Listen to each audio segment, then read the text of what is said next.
তাহলে অবশেষে সালমান খানের সিনেমায় গান গাইবেন অরিজিৎ সিং, যেটি অবিশ্বাস্য হলেও সত্যি। তো কি অবস্থা, কেমন আছেন? আমি ড্রামা সবুজ, আর আজকে আলোচনা করবো 9 বছর পর ঝামেলা মিটিয়ে অরিজিৎ সিং গান গাইবেন সালমান খানের সিনেমায় এই বিষয়টি নিয়ে। তো এখন আমরা আসি মূল কথায়। দুই তারকা সালমান এবং অরিজিৎ ভক্তরা হয়তো ভেবেই নিয়েছিলেন এর জন্মে আর সালমান খানের ঠোঁটে অরিজিৎ সিং এর গান শোনা হবে না।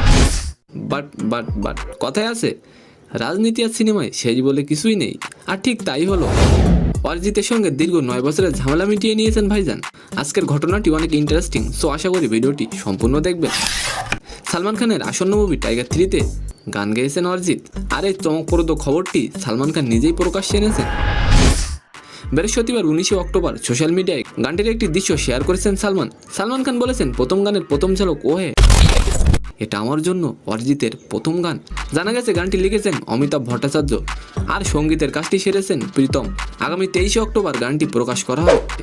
তো অনেক জল্পনার পর ফাইনালি আসছে অরিজিৎ ও সালমান। তো আজকের ভিডিওটি কেমন লাগলো অবশ্যই কমেন্ট বক্সে জানাবেন, আর ভিডিওটি যদি ভালো লাগে অবশ্যই একটি লাইক দিয়ে আমাদের চ্যানেলটিকে সাবস্ক্রাইব করে দিবেন। ধন্যবাদ।